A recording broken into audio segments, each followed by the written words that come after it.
what Peter saw passing his door. "Biddy," Shaddle said the day after Mrs. Van Zandt came back, "what shall we do?"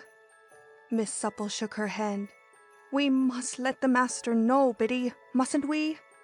"We'll write him the same as we did before, Shad, and say that Mrs. Van Zandt is back." "Yes, but—" The butler cast a dubious eye upon his betrothed. "Leave the buts out of it altogether, Shad. Don't say nothing, don't write nothing except what we did the first time." "All right, Bridget, you know best." "Let him find it all out for himself," Bridget added, as she adjusted her turkey red dusting cap. "Ah, it's glad I am this day I wheedled the boss builder into not putting up the wall on the parlor floor." Shaddle regarded Miss Supple with that veneration which is always becoming in his sex, and proceeded out to sweep his sidewalk. The note, a counterpart of its predecessor, was written and cautiously placed beneath the finger bowl doily this time, when the master was about to finish his dinner. He saw and read it. He did not finish his dinner. He rose from the table, took his coat and hat, and went out.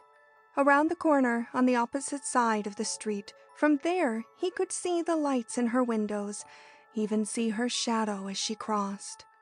Well, it was. He was evenly balanced enough to admit himself a magnificent thing to have lived to feel as he did. At 47, Peter felt as he never had before. What he had experienced at 21 was a child's play in comparison. She was up there. One roof would cover them both that night. Was it not a splendor to know so much? She had not sought to marry another man. His name was her name. She had come home.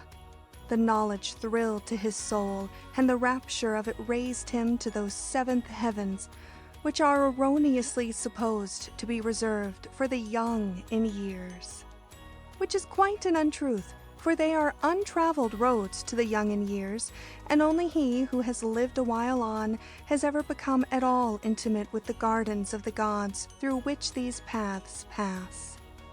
By and by, Peter went over to the Union League Club. By and by again he came home, by way of her windows, assuredly. Days afterward, Mr. Van Zandt was standing on his stoop buttoning his gloves, about to go downtown, when he saw a little boy just passing his area gate, a little boy with the bluest eyes and the softest dark curls and the straightest little legs in velvet leggings. He carried a violin case, and very likely that, and a certain air of distinction and courage about the boy caused Mr. Van Zandt to touch his hat and speak.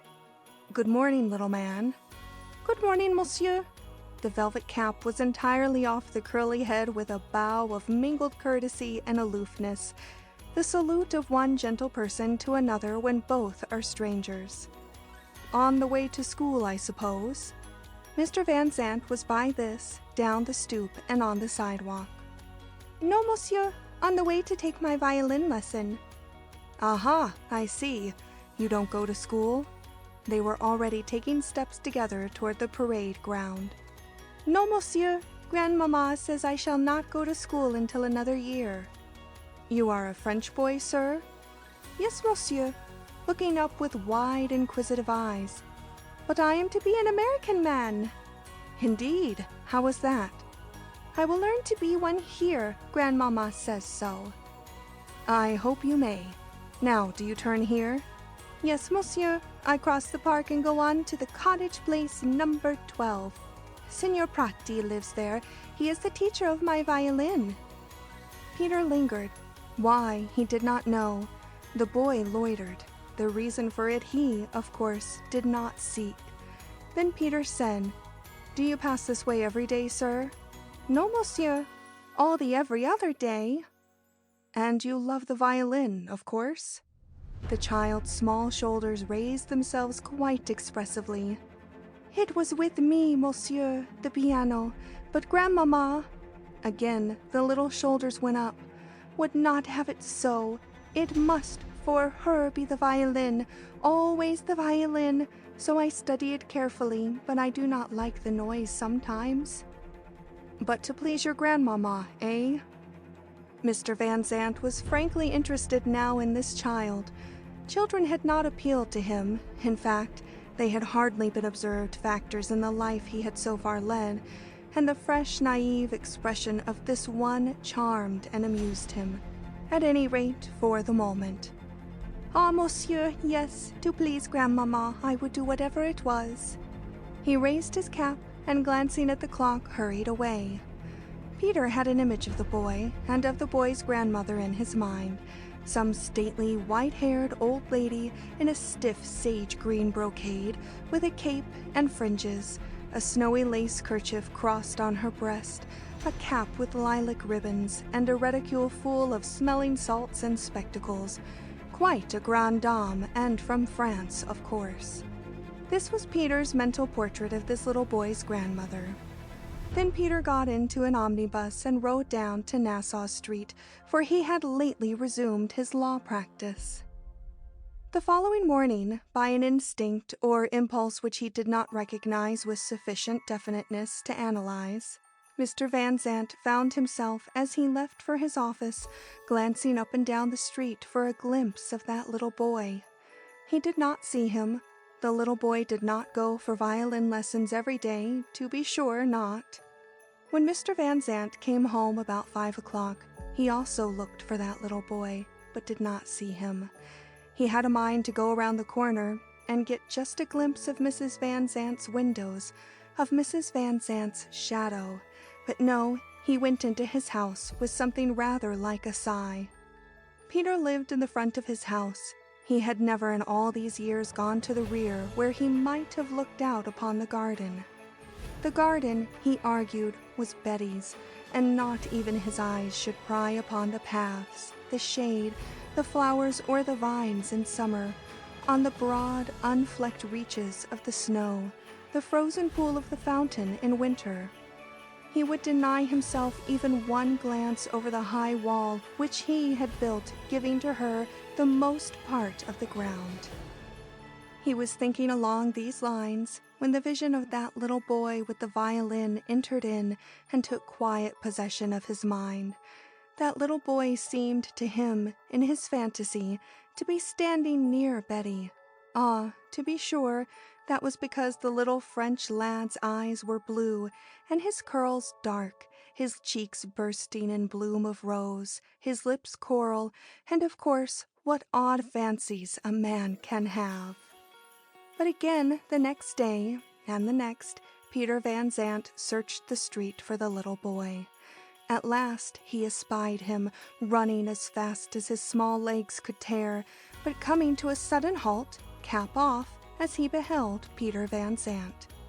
"Good morning, monsieur." He was quite breathless. "Good morning, sir. You are in a hurry. You are late?" "No, monsieur. I am early.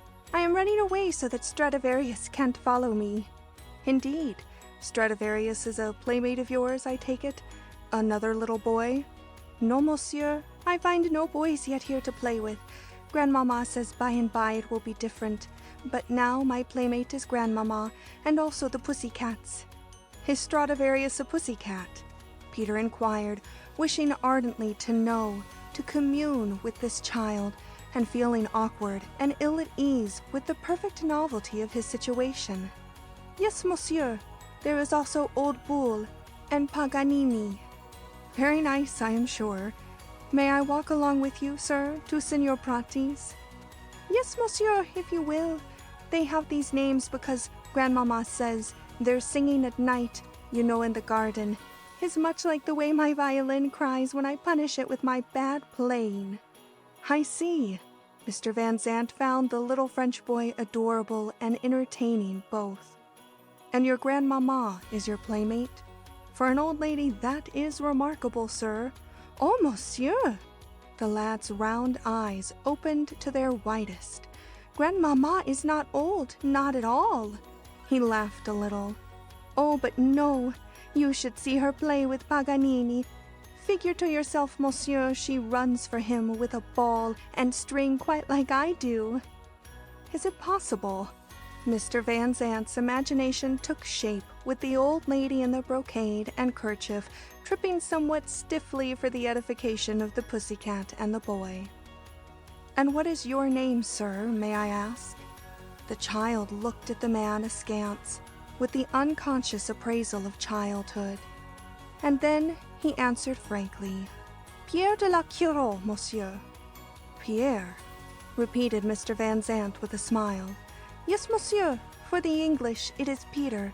Grandmamma calls me Peter sometimes. Monsieur, my father was the Marquis de la Cureau, but Grandmamma says there are no marquises here." "And your father?" Why did Peter Van Zant question this stranger lad? No matter, he did. The child raised his cap from his head and stood still. "Is gone, monsieur, to look for my mamma." His bonny eyes were gazing up into the clear blue of the November sky.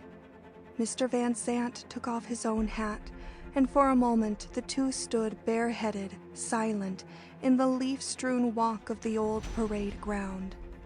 "You and Madame, your grandmamma, then, are all alone, sir?" "Yes, monsieur, except the cats."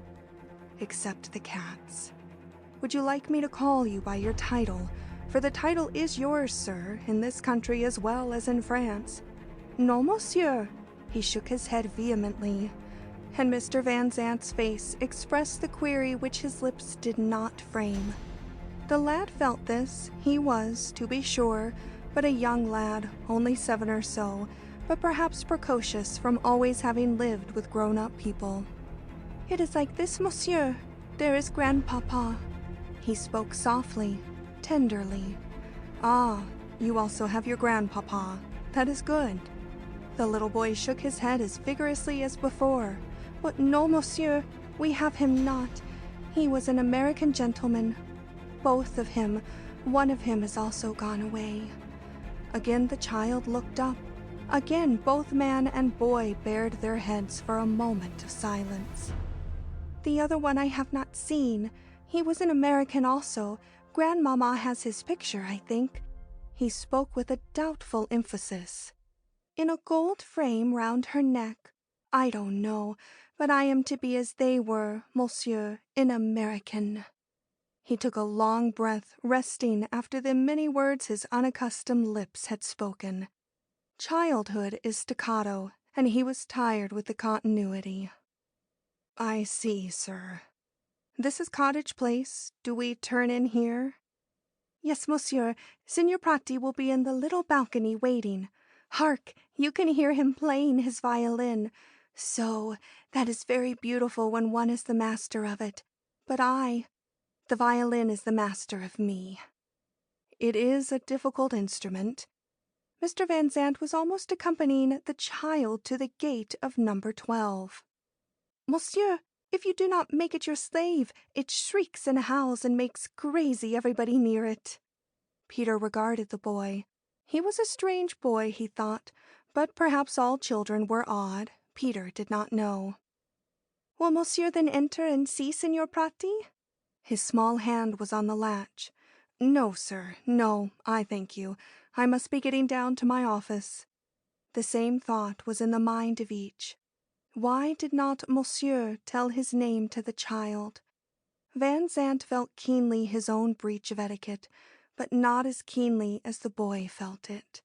There was even an expectant, hesitant pause at the wicket. Then the man put out his hand and said, "I hope to meet you soon again, sir. 47 has innumerable reservations." And the lad said, disappointed but gallant, "Good morning, monsieur. I thank you." End of chapter 9, where little Peter found the key to happiness. "But, grandmamma, I am sure this is a fine, true gentleman." "Why? What makes you think so, Peter?" "Because he calls me sir, and he is the only gentleman here who says sir to me." "It is not the custom, dear." "But this gentleman makes the custom for himself. Ah, grandmamma, I am so sorry I displease you, but it is a gentleman I like to hear talk." I know, dear, but Grandmama has told you, don't you know, not to speak to strangers, not to answer when strangers speak to you in the streets. It is different here from in Limoges. New York is a great city, and people don't know one another as they do in France.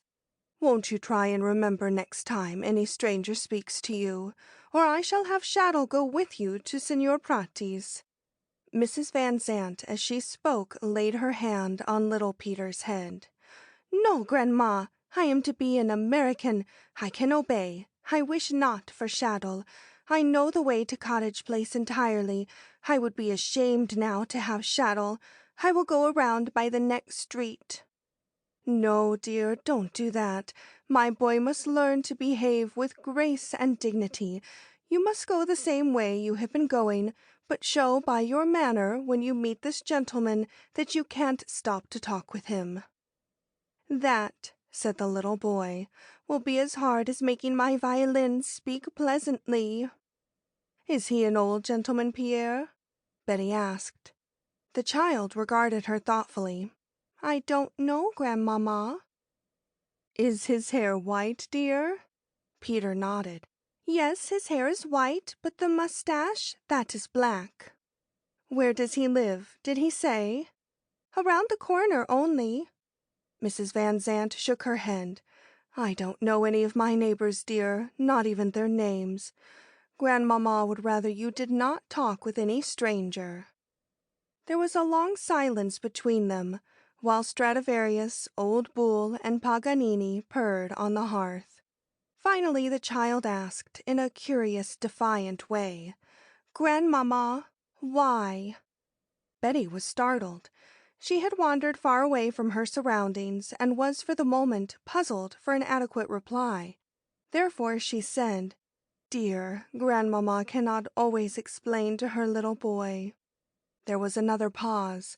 Then little Peter said, It is true that Christmas is coming soon, is it not, Grandmamma?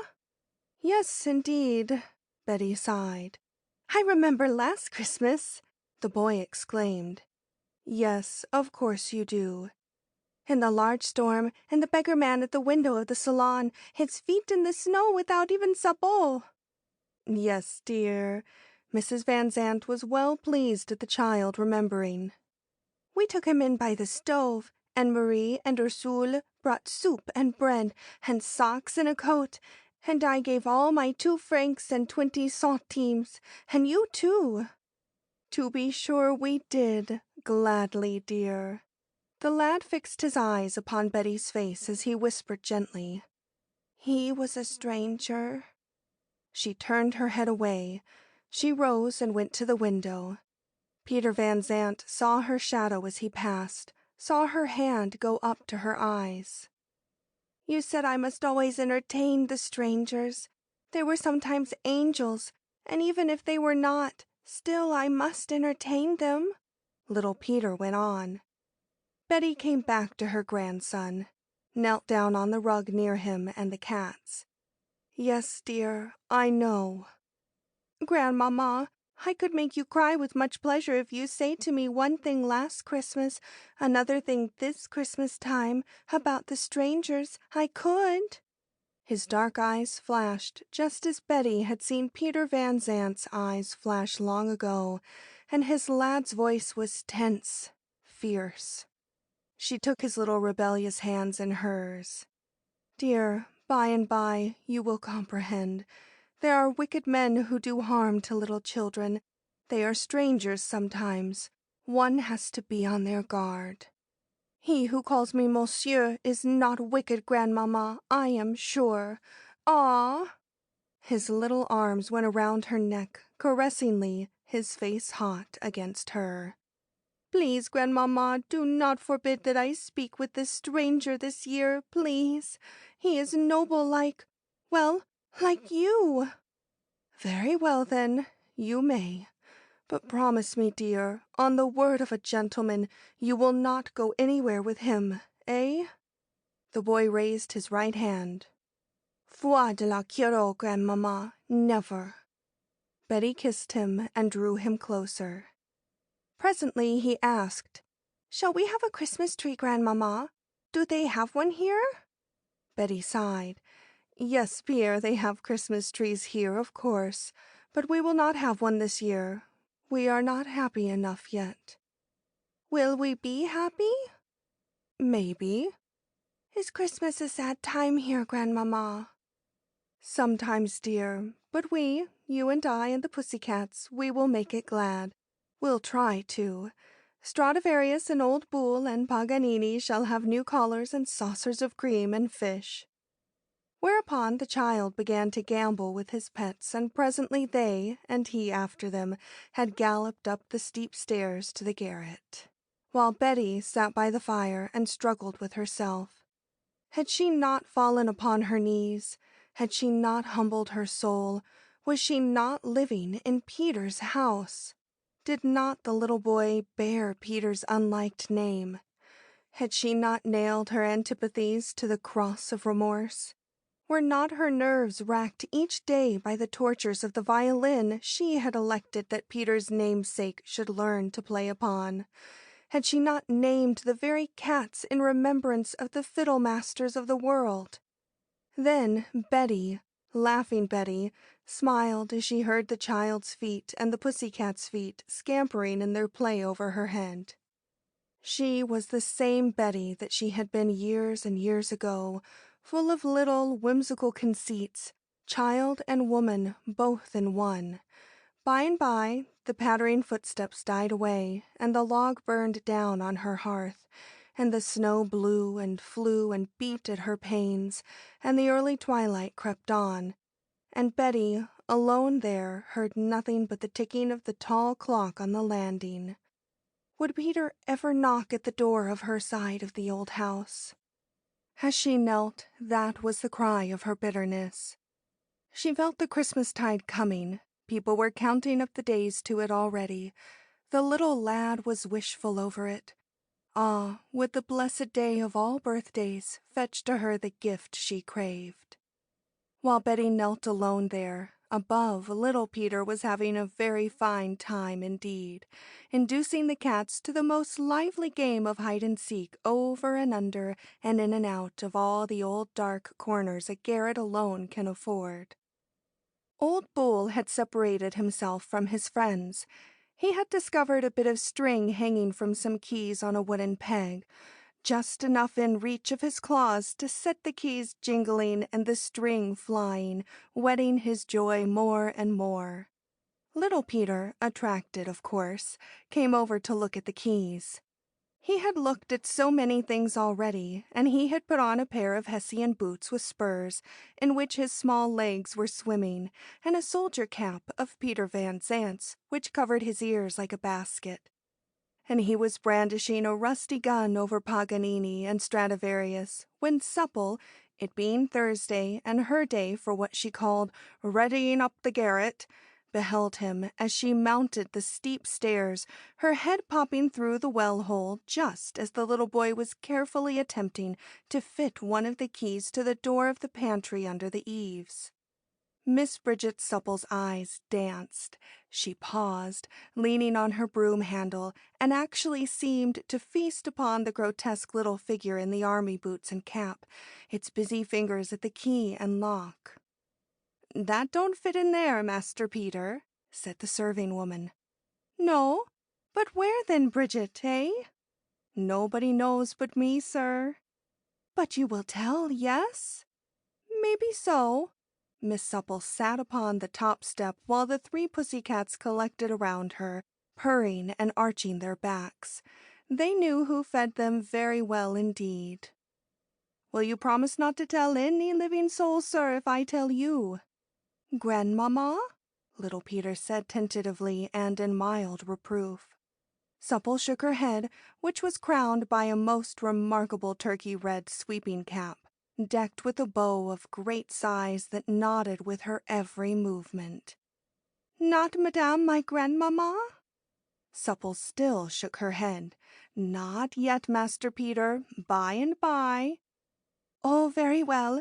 Now tell me." "Sure, sir. Why do you want to know that?" Miss Supple was adjusting sundry matters in her mind, and was taking time. "Because the little boy said, choosing words as he had to do, since he had been brought up in a foreign country. "Because, Bridget, I am like a little king of France, that one who was always the locksmith, you know." Miss Supple nodded. She didn't know, but what did that matter? "That king loved to fit the keys. So do I, much better than the violin. Now where shall I go to fit the big one?" Miss Supple rose. While the boy had been speaking, she had communed with her saints, and to her simple soul they had seemed to speak.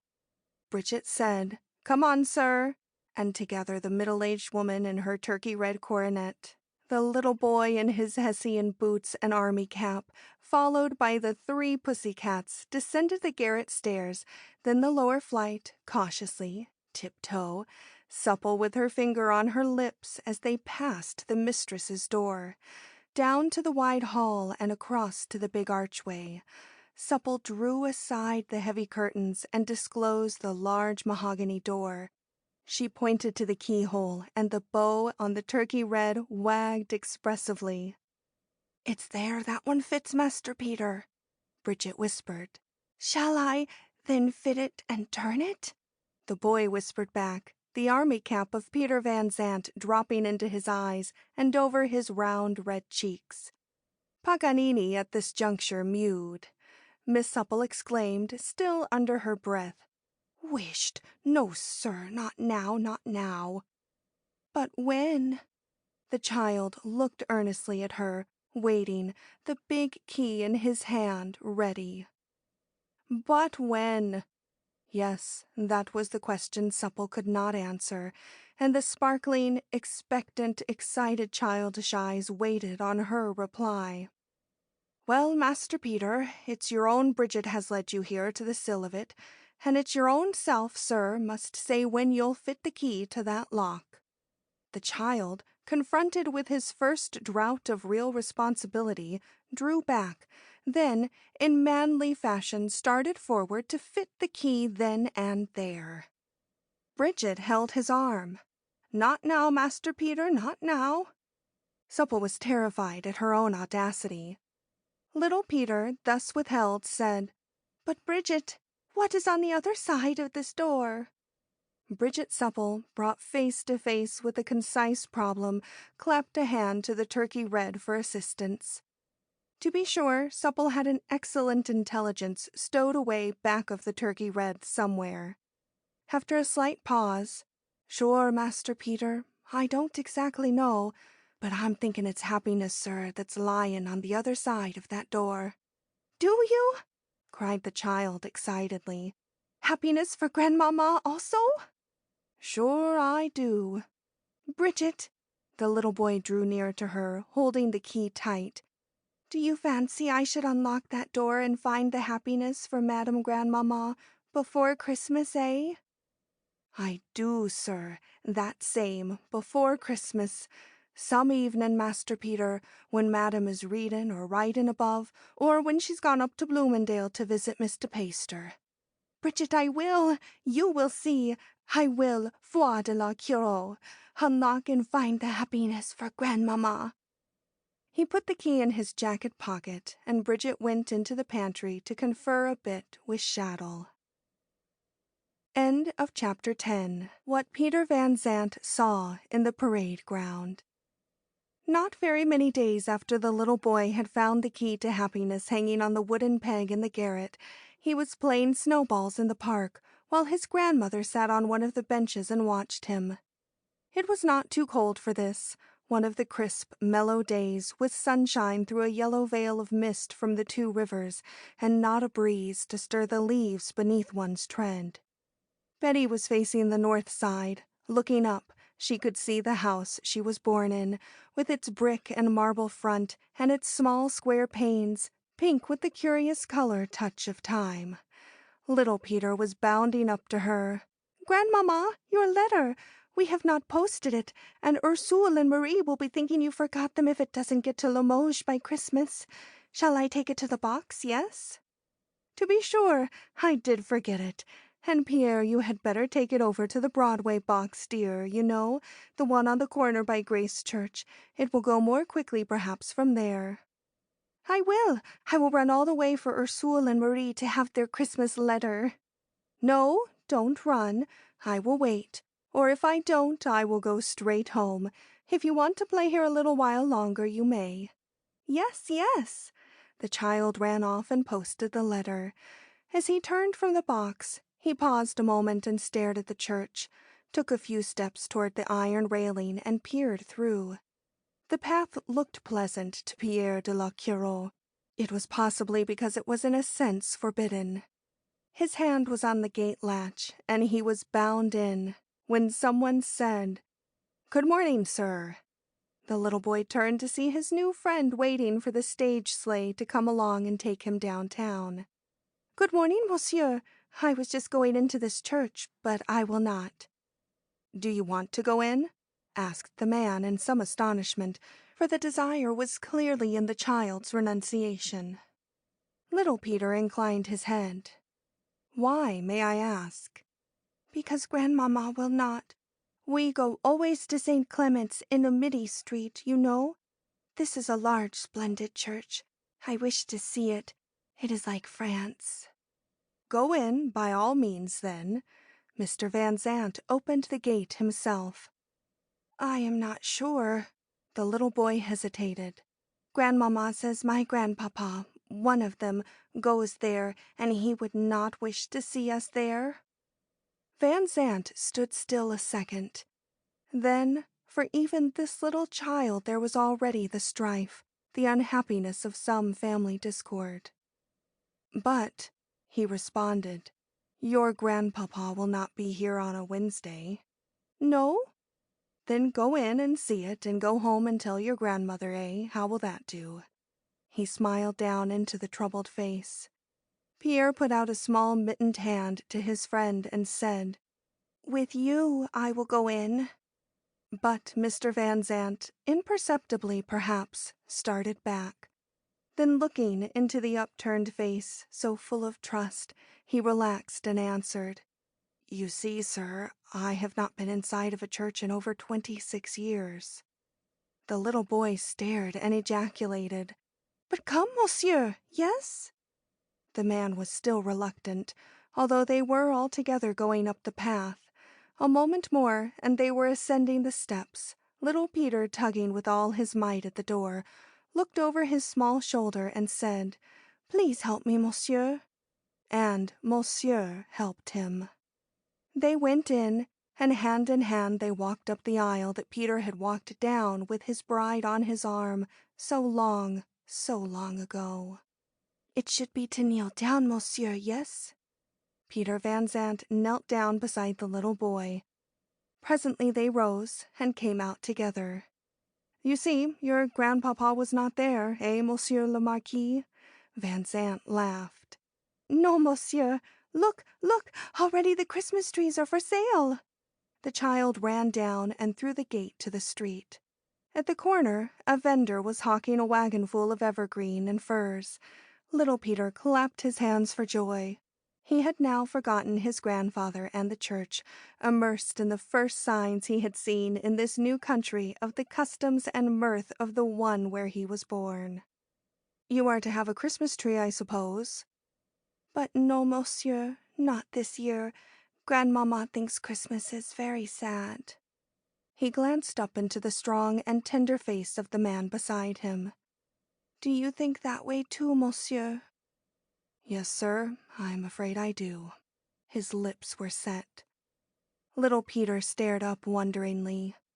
"That is so strange, you and Grandmama both." Then the little boy suddenly remembered the key to happiness and also recalled that he must hurry away. "Goodbye, monsieur. I must go back to the parade ground. Grandmama waits for me." "I'll go with you." In some vague fashion, Peter clung to the skirts of this little boy. They walked briskly back to the parade ground. Little Peter surveyed the scene. "Grandmama is not here. She did not wait. I have been too long. Goodbye, monsieur. I must hurry.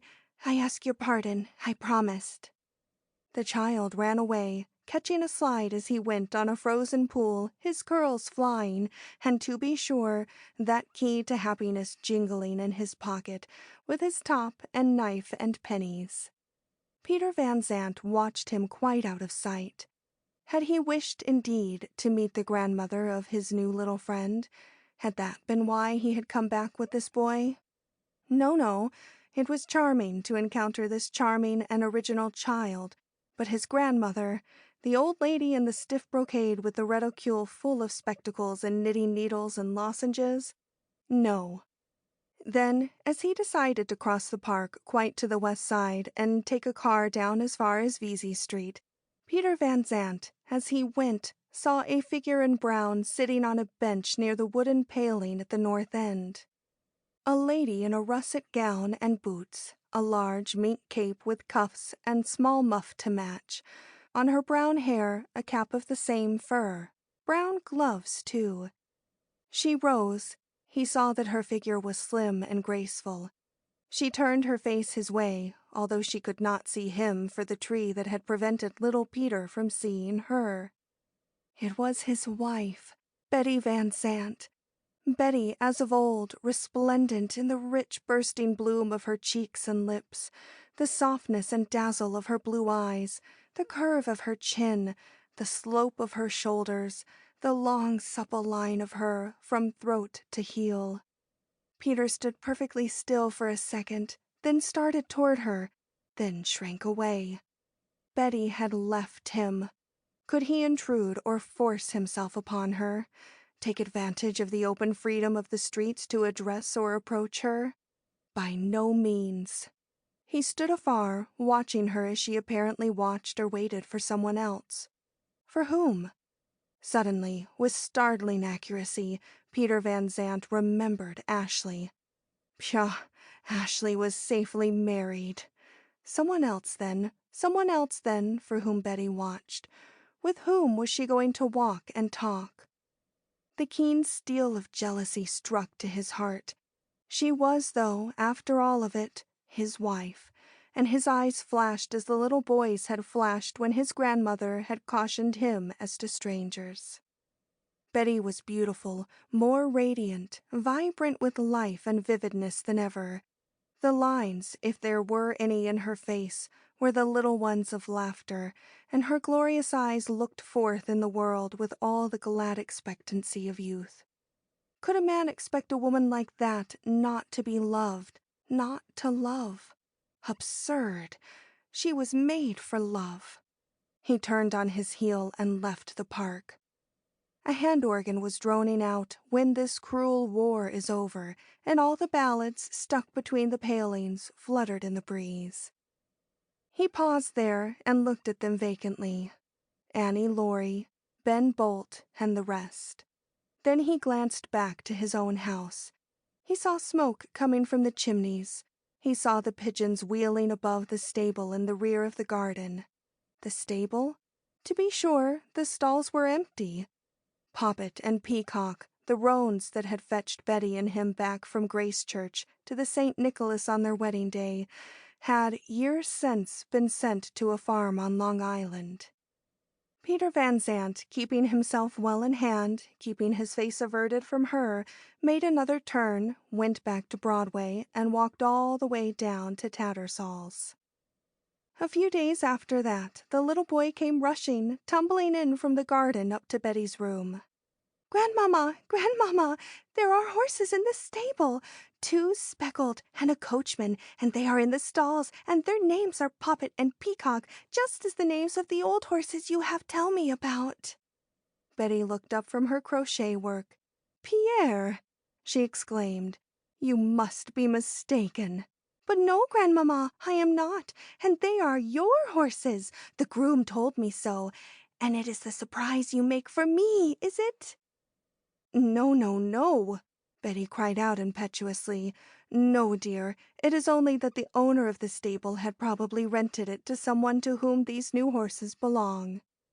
"Grandmamma," the little boy spoke with some impatience, "I tell you the groom says they are your new horses, and there, I hear prancing on the snow before the house."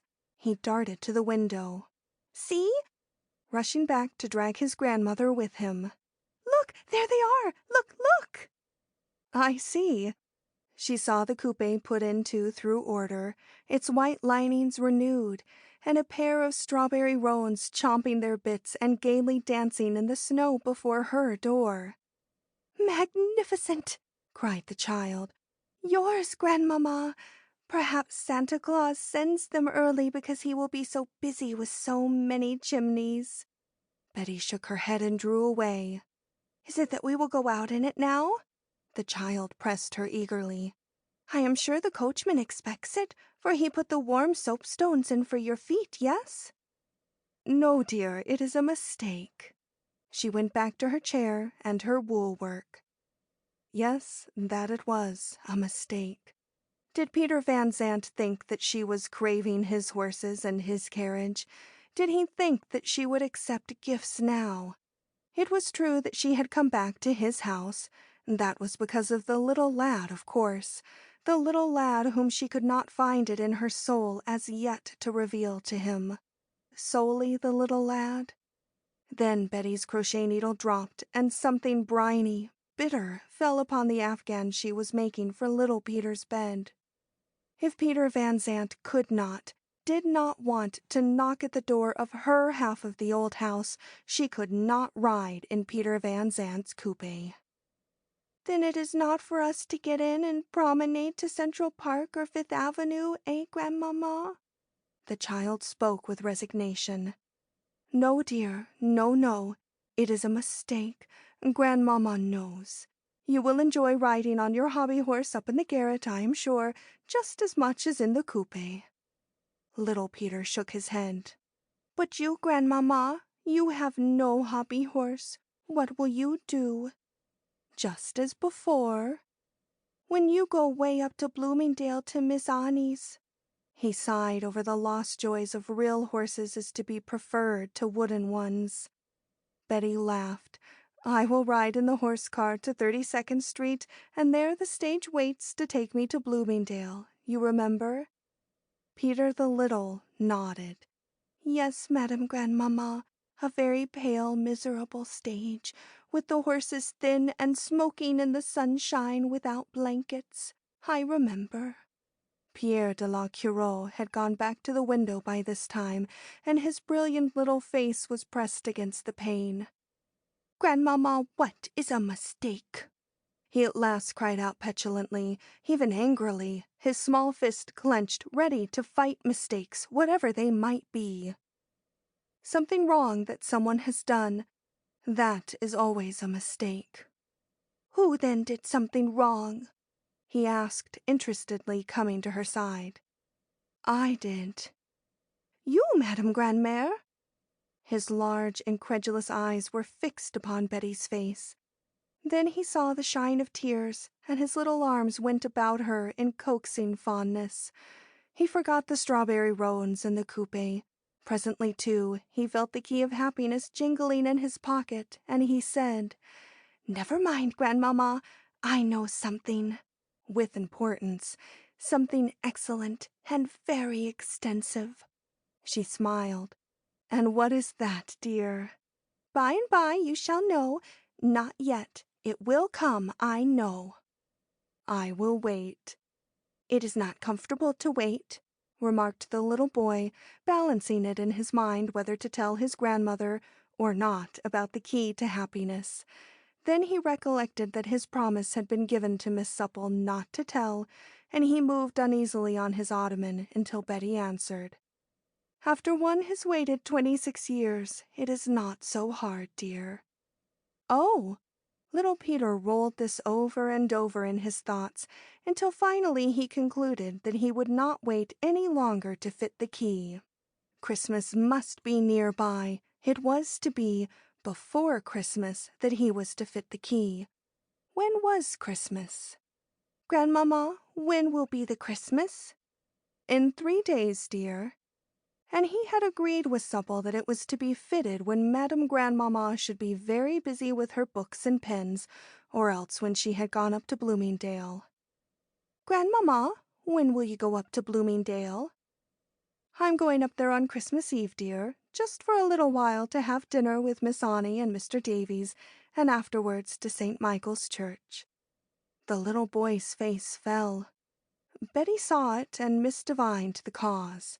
"Grandmamma's not going to take you up there with her because there are no little boys and girls to play with. On that night you are to go to the Ogdens for a merry time." Little Peter now forgot the key to happiness completely. "Will Miss Polly Manière be there, Grandmamma?" "I expect so. She is going to marry Mr. Lawrence Ogden, you know." "Then I will not go." The little boy stamped his copper-toed shoe vehemently. "But, Pierre, why not?" "Because, Grandmamma, if I were Cain and Mr. Lawrence Ogden Abel, I would kill him." "Peter Van Zandt de la Cure." "Yes, Madame Grandmère, I would."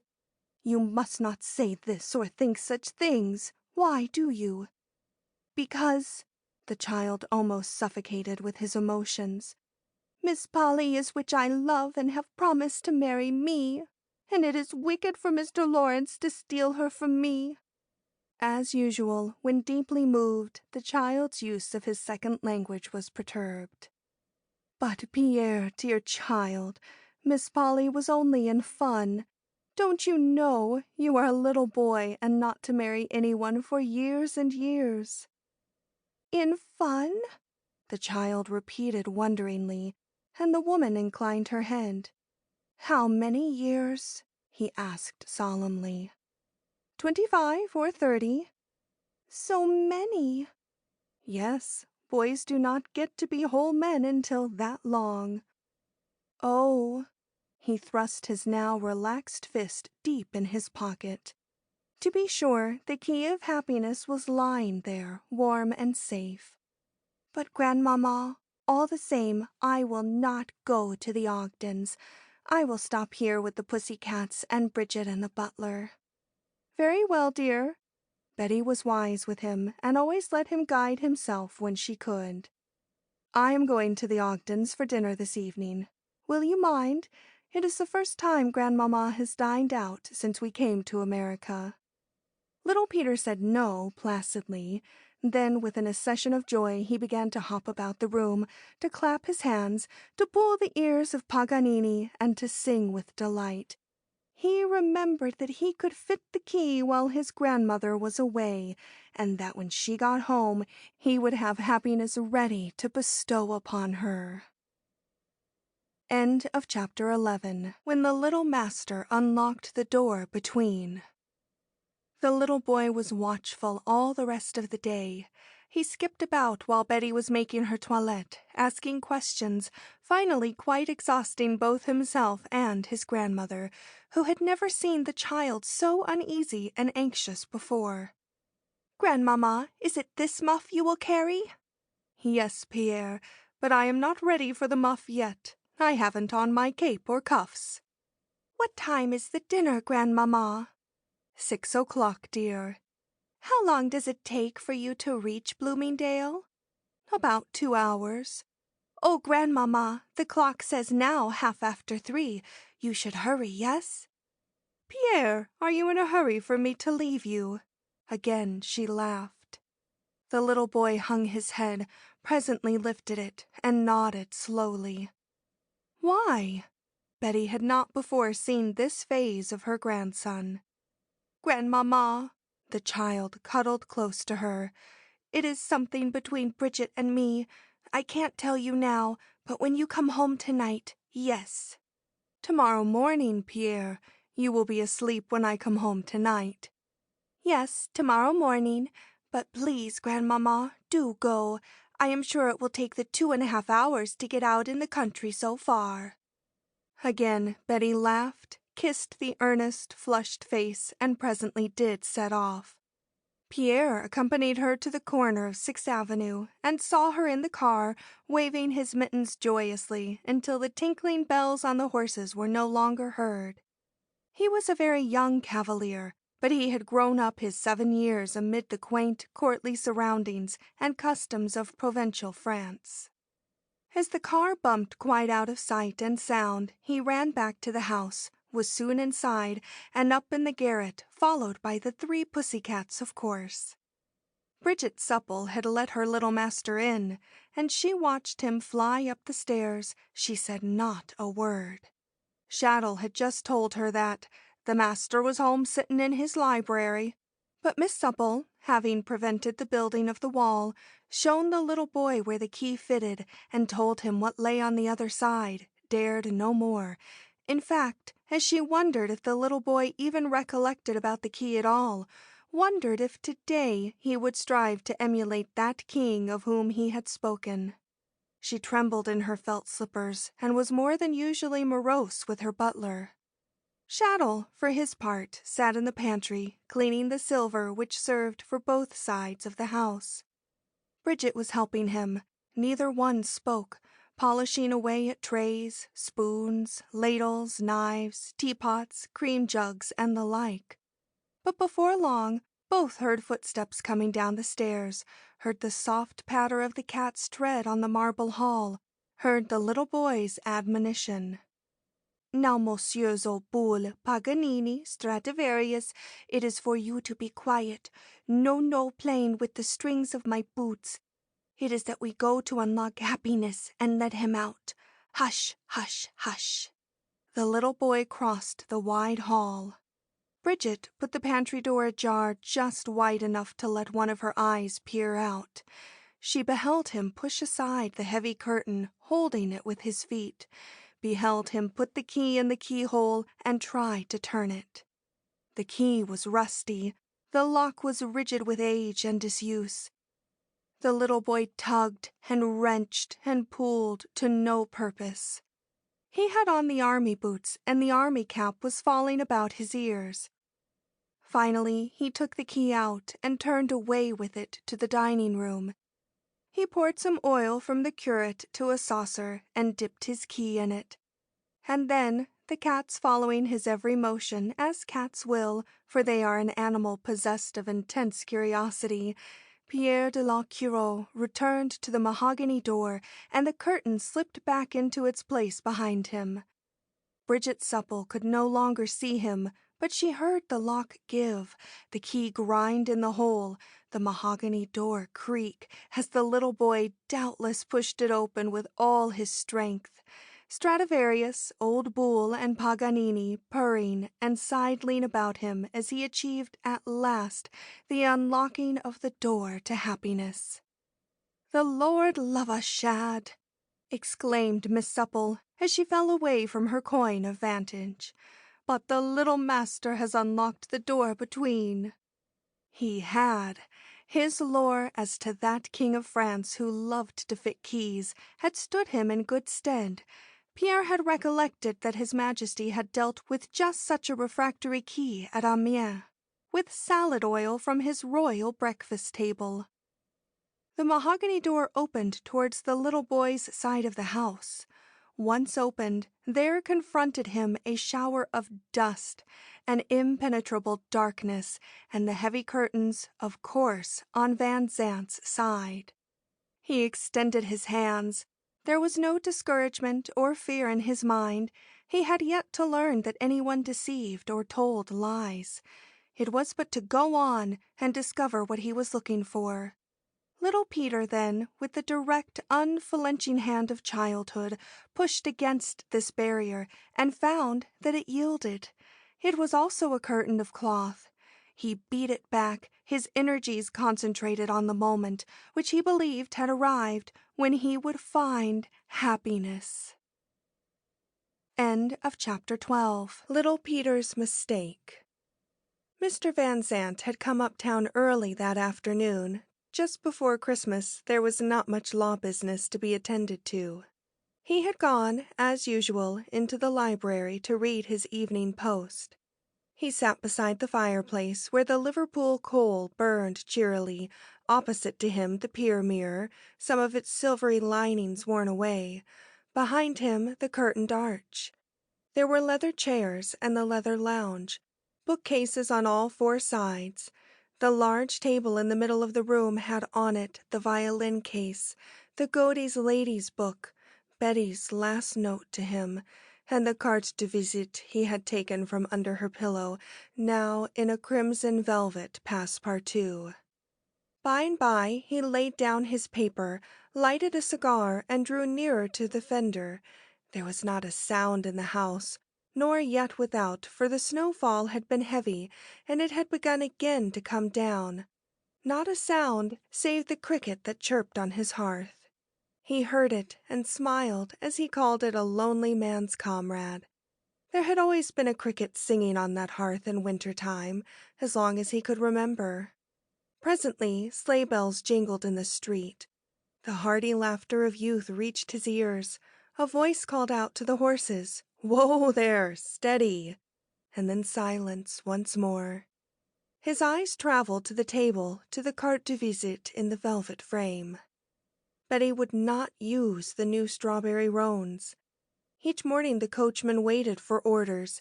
Each morning Chattel or Bridget told him there were none. But Betty had come home. He himself had seen her. Why had she come? There was but one wall between them. Should he break it down and march in and repossess his own? But how could he do that? Nothing might be farther from her desires than that he should show himself to her. She kept aloof. Well, but a woman could not put out her hand to a man unless the man first extended his. Should he write to her? He took up his pen. Absurd! To write to Betty when merely a wall divided him from her. But that wall, who had built it? He, Peter Van Zandt. What a fool he was! Of course Betty would not stir an inch toward the man who had built a wall between her and him. He would have the wall torn down tomorrow. That was it. Tomorrow. He got up and began pacing the floor restlessly, smoking all this while, so that by then the place was in a haze of filmy blue. Through it, the fire shadows flickering and playing on the andirons, the Indian rug, the impoverished mirror, his own face. If he could tear down that wall now with his fists and fingers, they had had harder work to do and had done it over in the African mines. Yes, he would do it now. Do it himself. Here were the window bars, heavy, quite fit, and able to batter plaster, mortar, and bricks to a ruin. Then the image of her standing yonder under the bare trees in the park, expectant, eager, watchful for someone else, smote him to the heart, and he laughed a little, put down the tool he had seized, with its brocatelle curtains that had never once, in all the years, been displaced or touched by hand of his. He lighted a fresh cigar, and the smoke wreaths grew thicker and the mist over all things more dense, and the cricket sang on, and the rest of it was silence and his hunger for Betty. There may have been, indeed there were, other sounds there, the creak of rusty hinges, the sweep of brocatelle, the careful tread of two little feet lost almost in a pair of cavalry boots that reached to a childish waist, the soft purring of three pussy cats and the swish of their tails against the Turkish ottomans near the arch. The little boy, by no means abashed or frightened, saw the figure of the man through the haze, but not his face, for that was not toward him. He made a further noise with his gigantic heels, but the man did not hear. His mind was with the woman he loved. He smoked on. Then Pierre de la Cureau made a more intentional sound with his boots. Still the man was oblivious. Finally, the melodious voice of the child exclaimed, "Pardon, monsieur, but are you happiness? Or where is it, if you please?" Then, to be sure, Peter Van Zandt started up from his dream chair and turned to behold the tiny figure emerging from the cavalry boots and the head roofed by the old army cap. This, to be sure, the little boy had lifted, and he had spoken. When he succeeded in handling it, he saw the stranger against whom his grandmother had so carefully warned him. "Monsieur!" cried the astonished child. "Monsieur le Marquis!" exclaimed the equally astonished man. Then certainly Mr. Van Zandt recovered himself, pleased in a sense to think that his small acquaintance had come to call on him. Admitted doubtless by Bridget or Shaddle, he had entered the room while the host had been unobservant, lost in thoughts of Betty. "I am glad to see you, sir," Van Zandt went on. "I did not hear the bell ring, nor your entrance. Sit down." He wheeled a chair nearer the fire, which the three pussycats evidently accepted as a note of welcome, for they began to bestow themselves in warm corners without further circumlocution. But the little boy did not take the offered seat. He stood with his unwieldy cap in hands and said, "No, I thank you, monsieur. I did not know this would be your house. I thought it was our house." He glanced back intuitively toward the curtained arch. Mr. Van Zandt, not exactly comprehending, smiled amusedly. So this little man was doubtless a visitor with his grandmother at Betty's house, and by some whim of childhood he had come around by the area way very likely, and walked in. "And how is that, sir?" he nevertheless inquired. "I did not come to visit you, monsieur, not in the least. I ask your pardon. I came to find happiness and—" He looked around. "Please, monsieur, tell me, is it really here?" "No, sir," Mr. Van Zandt answered slowly. "It is not." "But," little Peter was about to say, "Bridget told me it was here," when his instincts forbade the use of anyone's name as yet. "But I am most happy to have you here," the host repeated. "Monsieur, it is not that. Grandmamma—" Then he paused, searching all his inexperienced soul for the right road. "Grandmamma, monsieur, is not happy, I am sure of it, and someone told me that happiness was on the other side of the arch, and I promised to myself, monsieur, to come through and find it, and have it for her when she gets home from Bloomingdale tomorrow." The little boy gave a deep breath of relief at the conclusion of his long speech. The man stared at him in open bewilderment. Then a light dawned. Betty's visitors, of course. The little boy and his green brocade grandmamma and some fairy tale all mixed up in his curly hair. Well, children and fairy tales were alike the unknown quality to Peter Van Zandt. But this charming little guest of Betty's— ah, yes, perhaps, certainly, he could be led to talk of his hostess. "I'm glad you came," Peter Van Zandt again repeated, somewhat lamely. "Now, sit down." "No, monsieur, I thank you. It is not the visit. I could not. I promised grandmamma never to visit the stranger. I will go back. Come," he said to the three pussies. "Strand, old bull, Paganini, come home. Monsieur will excuse us all for entering. It was a mistake." Little Peter recalled his grandmother's word and used it as he drew himself and his tremendous boots away from his host. Peter Van Zandt watched him as if spellbound. As he retreated toward the brocatel curtains, watched him arduously push them aside, beheld through the haze the arch, open as of old, the dust of years, the mahogany door ajar, the glimpse beyond of the staircase, the hat rack, the newel post of Mrs. Van Zandt's half of the double house. He saw the little boy urging his pussycats and passing through before he had collected himself. End of chapter 13. Peter and the little Marquis make a secret. Also, the Marquis beholds the carte de visite. Then Mr. Van Zandt sprang to the child, and the two, man and boy, stood together on the sill of the dividing door. "Come back!" cried the man, his firm hold upon the small arm. "But, monsieur, I promised grandmamma not to visit any stranger." "I will write and explain to your grandmother, sir. She is stopping in there, is she not?" He indicated Betty's side of the old house. "Yes, monsieur, of course, but—" "You are looking for happiness, little boy, are you not?" "Yes, monsieur, to give to grandmamma." "Come back," Maybe you can help me to find it, and then I will give some of it to you." "You will, monsieur?" "I will, upon my soul." "Then I will come." The three pussies had already returned to their warm corners as Van Zandt, taking the army cap from his little guest, led him back into the library through the haze of the curling smoke. He glanced down as he laid the cap on the table. He saw his own initials inside, dimmed but still legible.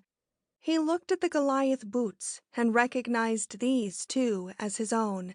He stared at the child. "Now, sir, will you tell me how you came through there?" He looked over at the arch. "It will help us, Monsieur le Marquis, in our search for happiness." "Monsieur, I play in the garret. It is there I find the boots and the cap.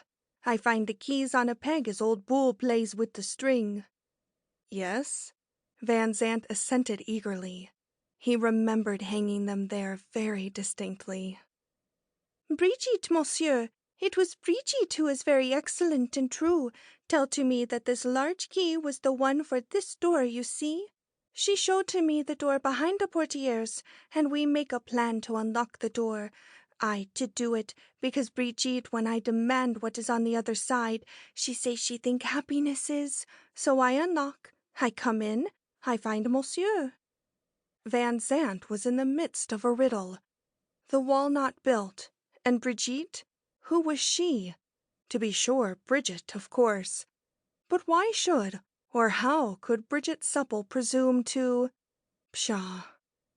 The little boy, visiting Betty with his grandmother, doubtless old friends of hers in France, was a charming little romantist.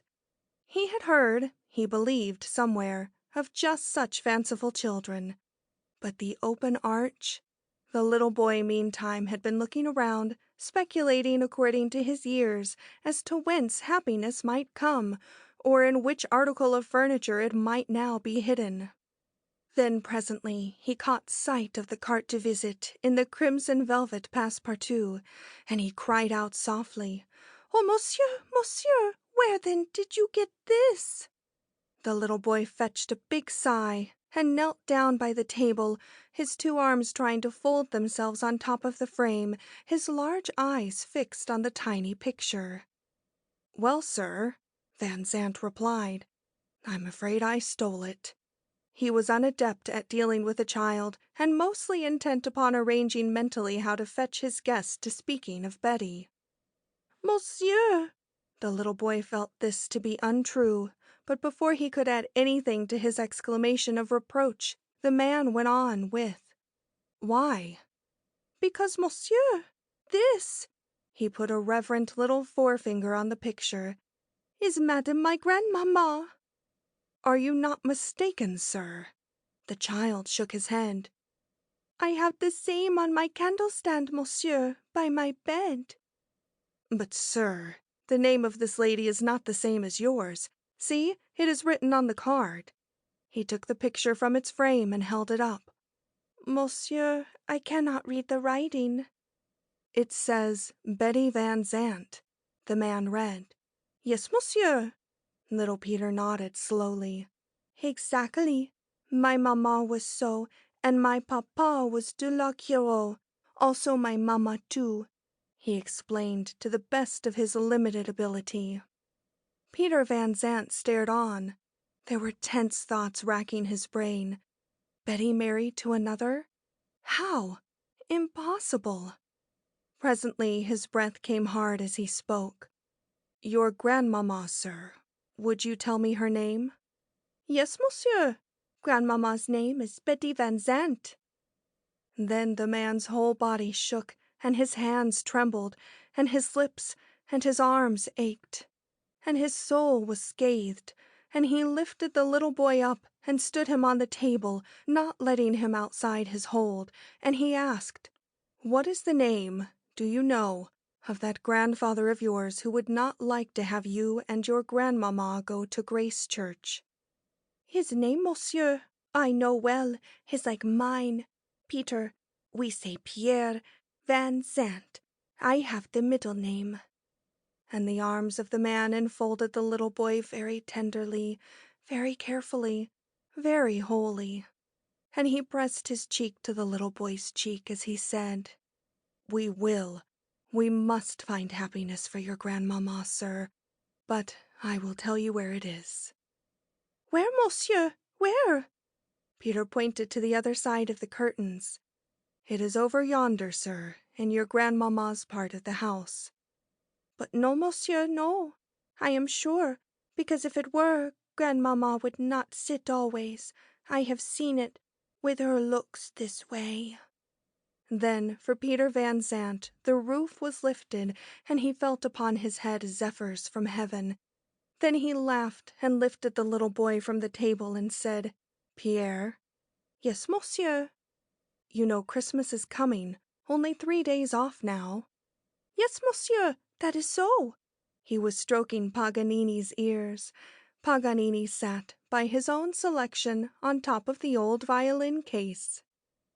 "And both your grandmamma and I agree, you say, that it is a sad time of year?" The little boy nodded as he cuddled his pussy cat. "But suppose we make it joyful, you and I. Suppose we believe that happiness will be found by doing that. Suppose we make a secret, just you and I, about Christmas. Shall we? Will you?" "Yes, monsieur, I will. Anything for the happiness for grandmamma." He drew nearer to Peter. "How shall we make the secret, monsieur?" For a moment Van Zandt did not reply. He was as yet a bit in the midst, but things were making themselves plain to him. He found himself facing the singular proposition of that radiant rose of a woman he had watched in Washington Parade Ground as the grandmother of a little boy of 7. It was not easy to adjust it all at once, so little Peter had to wait. There were 100 questions Van Zandt would have liked to ask this little boy. It was also a dilemma for him whether to disclose his own identity to the child or not. But Peter, for all his ardor of thirst for Betty, was level-headed. Whereas his impulse was to pick up the small boy and rush with him straight over to the other side of the house and there await her homecoming, he at once saw that this could not be. That in fact, after all, there must be, he would rather have it so, a second wooing of his wife. So for these reasons, little Peter had to wait. At last Van Zandt said, "Pierre, what do you say to a Christmas tree in your grandmother's drawing-room? A surprise, you know. You must not tell." "Yes, monsieur, a Christmas tree. Oh, that will be beautiful." "I will go shopping and get all sorts of things that I think your grandmamma would like, eh?" "Yes, monsieur." The child's eyes widened. The magnitude of all this robbed him of any lengthy speech. "It can be done without letting your grandmamma know, can it not?" This brought little Peter to his language. "Ah, monsieur, I don't know. It is for me always to tell grandmamma everything, and, you see, now I must go home." He became suddenly terrified with his own position. "Pierre, look at me." "Yes, monsieur, I look." "I promise you to make it all right with Madame your grandmamma, on the word of a gentleman. How is that?" "Monsieur." The gallant little boy's intonation was perfect, but it was painfully evident that he had reservations. Van Zandt felt this. He said, "Well, sir, what is the trouble? Won't you tell me?" "Monsieur," the little boy answered deprecatingly, seeming to sink farther into his huge boots. "if you please, I do not know who you are. The name of you, monsieur." Van Zandt felt the thrust, acknowledged its justice. He had wanted to hold his name, but could he now? Impossible. "My name, Monsieur le Marquis, is Peter Van Zandt." The little boy gave a sigh of relief. "Monsieur, then it is the same name as my grandpapa, one of them?" "The same." "The grandpapa for which we pray, grandmamma and I, every night on our knees." "Do you?" The man's features quivered. "But yes, monsieur, and grandmamma also cries a little, very often at this prayer. I don't love that grandpapa." His red lips tightened. "Don't you? Well, never mind about him just now. Tomorrow morning I will meet you when you go to Signor Prati's, and we will plan the rest. Monsieur, is it this that will make the secret? Yes, the secret is the Christmas tree, remember. Yes, monsieur. I salute you, monsieur. I go. The little boy once more collected his pussycats, and through the smoky atmosphere, the army boots much impeding, the army cap over his ears, Peter watched him pass back whence he came, heard the knob turn, heard the cats mew, presently heard the crickets sing. Then he took up the cart to visit, and pressed it to his heart. Then he crossed over, and was glad to find that the little boy had forgotten to turn or to fetch off the key. End of chapter 14. 2 days before Christmas. Little Peter was awake very early the next morning. For the first time in his whole 7 years he had something on his mind, as older folks phrase it, something weighing where not even a feather had ever weighed before. His promise to his grandmother to tell her what the something between Bridget and himself was when she should be home from her dinner at the Ogdens. Betty recollected Pierre's promise very well, but it was no part of her simple scheme of education to remind her boy of that which he should not forget, a promise. She was pulling on her cuffs preparatory to going shopping. Stradivarius was playing with her muff cord. Little Peter was putting on her overshoes. He was also puzzling out his own tangled skeins. Finally, with a great last pull at the second overshoe, he said, "Grandmamma." "Yes, dear." "That between Bridget and me, I cannot tell you today." "Very well, dear." In Betty's mind, it was undoubtedly a Christmas gift which Miss Supple had led the path to buying. "Be sure not to go off the block with your sled after you come from Signor Prati's." "I will, Grandmamma." "Kiss me, darling." Betty kissed him. She was down the stairs. Little Peter lingered at the landing, and then he dashed impetuously after her. "Grandmamma." "Yes?" "I made the visit to the stranger." "Pierre!" Betty stood still, letting go of the doorknob. "Madame Grandmamère, it was wicked, but so very pleasant. Oh, yes, I did it." "But, Pierre, dear, you promised." She sat down on the hall chair and drew him to her. He nodded. "I did, but I did not know how pleasant, how easy it was." "It is generally easy to be naughty, dear. What now shall Grandmamma do with the little boy she cannot trust?" "But you can trust. It was not the real visit." The little boy halted. "Not the visit prepared. I did not know. It was as when old Bull jumps out of a dark corner. You don't know it until he does the jumps." Betty's heart also jumped. Where had the child been lured to? "Pierre, what stranger's house have you been in? Tell me." Her tone was as severe as she knew of. "Grandmamma, it is now that I know the name of him. He told me. He is exactly a gentleman, I am sure." "Well, what is his name?" "Peter Van Sant, the same as Grandpapa for which we pray." Betty sat still, very still, and the rose flood died from her cheeks, and her fingers trembled as she tried to be nonchalant and button her gloves. "Now it is that I have made the visit as old Bull jumps. You will not be angry or sorry with me, Grandmamma?" She drew the little boy closer. "No, dear, you have told me, and that makes things right, and—" "But, Grandmamma, I have not told you all," he interrupted loyally. "That I cannot." She scented the Christmas present and Miss Supple's injunctions, doubtless not to reveal, so she laughed and answered, "No matter, by and by, perhaps at Christmas, eh? You will tell me all?" "Exactly. Yes, Grandmamma, at Christmas." He pushed up her glove and pressed his lips to her wrist. "Goodbye, goodbye." The roans and the coupe were at the curb, but Mrs. Van Zandt with a smile shook her head to the coachman and walked over to Broadway. Then a rush for cap and coat, mittens, sled, and violin case.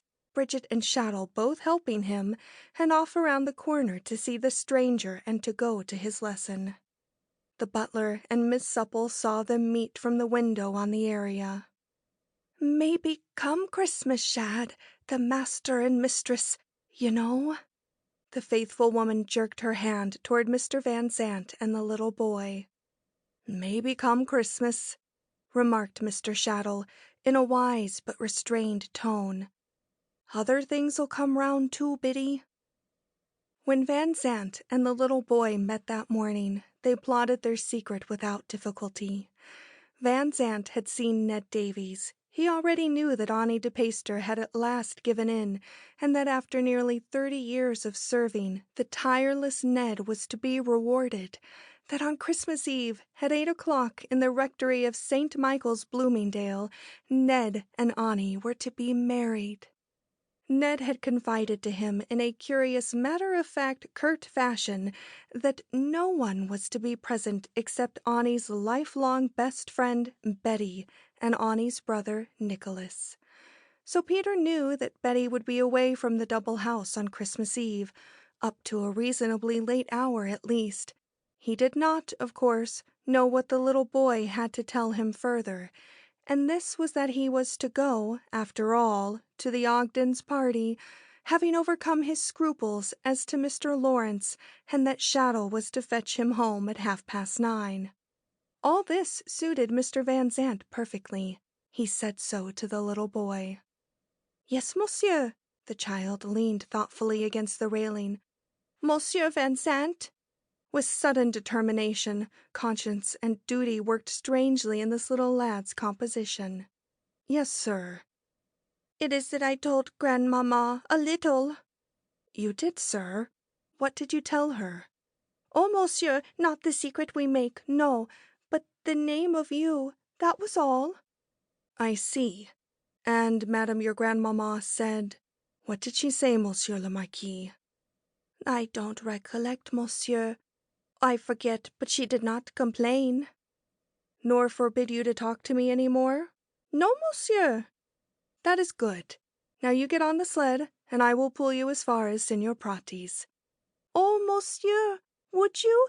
Oh!" The little boy was soon ensconced on the sled, clasping the violin case, and Van Zandt was pulling him rapidly along through the snow. "Monsieur," Peter exclaimed after a silence as they were crossing Bleecker Street, "are you sure about finding the happiness for Grandmamma?" The man stopped short and answered, "Yes, I am sure." The little boy sighed with contentment and confidence. "Peter." "Yes, monsieur?" "When you come home from the party tomorrow evening, I think that happiness will very soon after come home also, and I will be waiting for you, sir, when you arrive." "Where, monsieur, will you be?" "Very near to happiness, sir, and very near to that Christmas tree. Here, we are at number 12. End of chapter 15. And a little child shall lead them. Betty went up to Bloomingdale, and Annie and Ned were married, and beneath the smiles of Miss Polly Manier entirely forgot both his grandmother and the Christmas tree.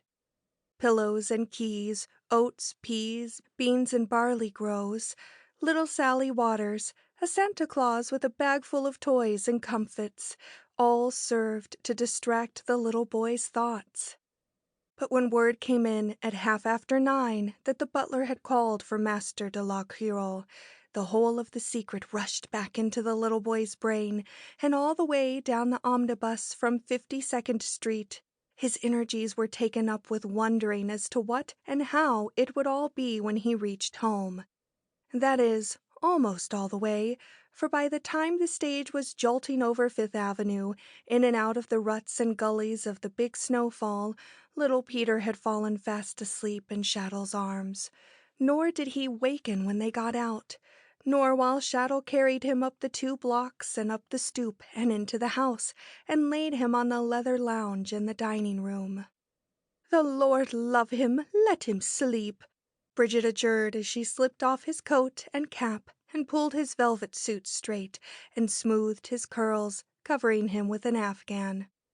Sure, it'll be better entirely for the two of them to meet alone by themselves. Shaddle nodded emphatically as they both tiptoed out of the room, turning the gas down to a point and leaving the door on the crack. They went into the pantry and waited. Peter Van Zandt waited too. He was in the drawing room. He stood quite in the middle of the velvet carpet with the medallion of roses in the blue border. His eyes went over the blue and gold brocatelle sofas and chairs, the étagère with its burden of bohemian glass, alabaster figures, wedgwood plaques, the whatnots in the corners, the papier-mâché tables inlaid with mother-of-pearl, the easel with the vivid cropsy on it. And in the space between the two marble columns dividing the long room stood the finest Christmas tree that Jefferson Market could afford. Peter Van Zandt had been shopping indeed. There were toys for a little boy of all sorts and kinds, bags of Millard's bonbons, many parcels labeled for Bridget and Shaddle, the coachman, the charwoman, the washwoman, the chimney sweeper, the postman, the lamplighter, the milkman, the choir boys of Grace Street, the newsman, the policeman, the dustman. Mr. Van Zandt had not forgotten anyone. And there were boxes of silks and laces and furs and jewels for Betty Van Zandt. Books and flowers and an Indian shawl, rare carvings from the newly opened ports of Japan and China, all the prettiest things he could find.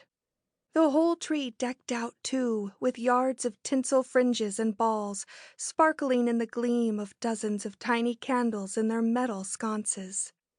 He had ordered the biggest logs to be piled on the hearth. Already the pussycats had found this out and were basking in the blaze. Nor had they been neglected by the master.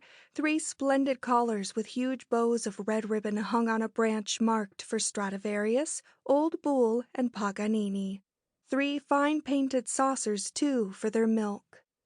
For Van Zandt had taken the butler and Bridget somewhat into his confidence perforce. At 20 minutes past 10, he crossed the hall to glance at the sleeping lad. Then he returned to the drawing-room, his watch in hand.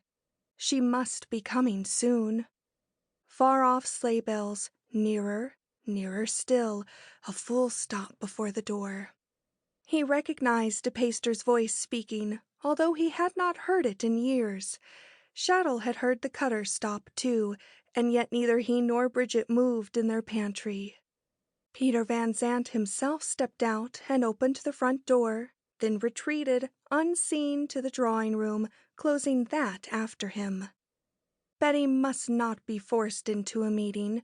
Betty must come herself. This was the masterful first thought which he stood on the medallion carpet, hugging to his starved soul. Betty had gone. Betty must come back.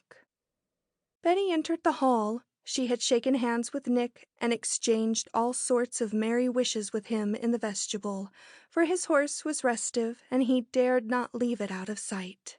Nick had shut the door himself, and the bells had set up their music as Betty stepped inside. What confronted her?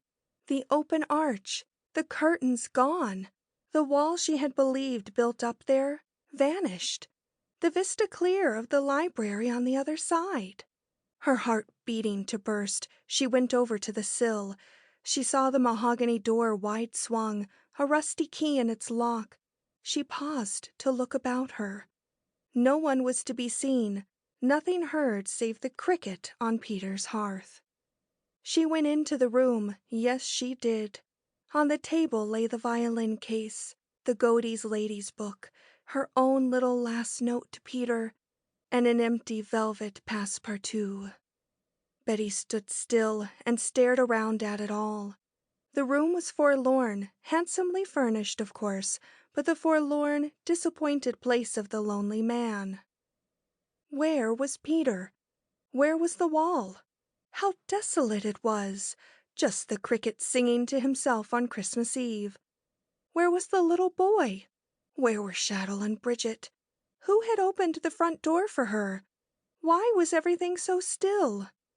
Her mink cape slipped from her shoulders. She began to set the chairs more amiably, to pull the lounge round toward the fire, to straighten the books and papers, to make the ornaments on the mantel more acquainted. She set the clock right. It was half an hour slow. She took up the little hair broom and brushed the hearth clean, put the andirons closer, and the poker and tongs and shovel upright, placed the drop light over the center of the table, and then, with a little sigh, half of complacency, half of poignant, unreasonable expectancy, Betty turned to go back whence she came. She met someone at the sill, someone who had said to himself she must come. Instead, he had gone to find her. He did not speak. He took her into his arms, to his heart, his kisses upon her lips, all the pent-up, long-restrained passion of a whole man throbbing in his veins for her. While they stood there looking into each other's eyes, in the silence that is more than any words in any language, the little boy had wakened from his nap, and having got a glimpse of the tree, came running to look for his people. "Grandmamma," he called, halting at the foot of the stairs, "have you come home?" "Yes," Peter Van Zandt answered for her. "Oh, monsieur, monsieur!" Little Peter heard the voice of his friend, but did not as yet see him, and now he whispered as he peered round toward the drawing-room, of course where the tree stood. "Where are you? And is it that you have found the happiness, monsieur, as you promised? And can I give it to Grandmamma tonight?" Then the little boy espied them and ran up to them, and Peter Van Zandt said, "Yes, I have found happiness, and given it, I think, to your Grandmamma. Ask her." And Betty said, "Yes, it is so." And the little boy clapped his hands for joy as he exclaimed, "Oh, Grandmamma, now you see that the stranger is quite entirely a gentleman, as I said." But his childish eyes were a little toward the place of the Christmas tree. "Pierre," Betty said gravely. "Yes, Madame Grandmère," as gravely. "This is your grandpapa, dear, the one we pray for every night." The little boy put out his hand very seriously to the man. "I am glad, Monsieur Grandpapa. I will tell Brigitte it was the key to happiness, and now—" He cast wide eyes across the hall. "It is the Christmas tree, I expect, yes?"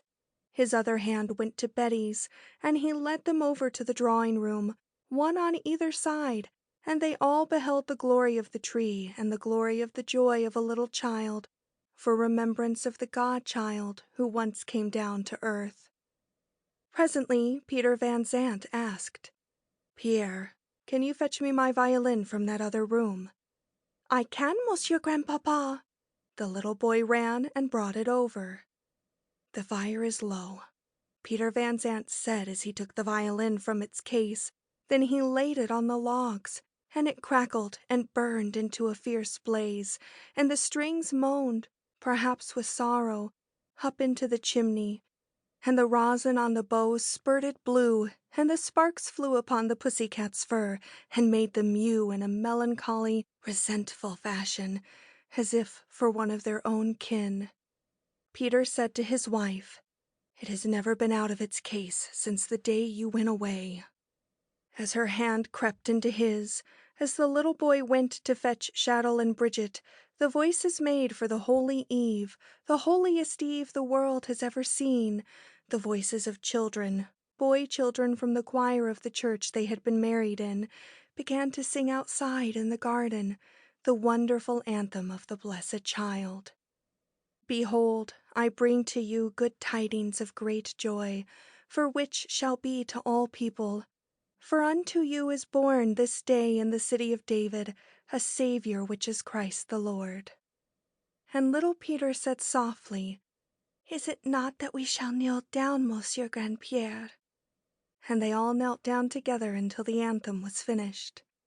Then the little boy got up and began to dance and hop, and the gifts were given, and as Bridget at last carried the little boy upstairs to his bed, he whispered to her, "But Brigitte, it was indeed the key to happiness, yes?"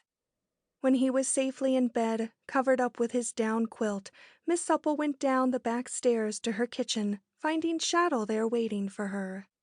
"Shad," said Miss Supple somewhat hesitantly as she smoothed out her apron, "I'm after thinking that maybe them banns—" "Biddy," replied Shaddle, "them banns have been read for us 3 times. Father O'Shaughnessy and meself fixed it up between us to do it at High Mass each time, where you yourself could not be, and we'll be married tomorrow, Christmas Day in the morning." In the drawing-room, standing together on the medallion carpet he had bought to furnish the bride's homecoming with, were Peter Van Zandt and his wife. In the silence of the night, in the deeper silence of the earliest morning, no sound but the tick of the old clock on the stairs. He put his arm around her and led her to the window that looked toward the east. They saw a star shining above them, brighter than all the other stars of heaven, and its light seemed to him to shine upon her, to her as if it shone upon him. And near the star shone the moon, a slip of silver. He glanced up at it, then down at her. "Our moon," she whispered shyly. "Our honeymoon. It's going to be a Christmas honeymoon, Betty, ours is. We'll start away together alone, my dear one, on Christmas Day." Then he took the carte de visite from his pocket and showed it to her.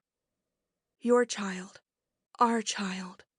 Ah, Betty, Betty, my wife, my love, my all, at last." And Betty, between smiles and tears, and with all the memories of all the years hovering in her soul, had only heart of grace to lay her head upon her husband's shoulder and say, "Merry Christmas, dearest man of my heart.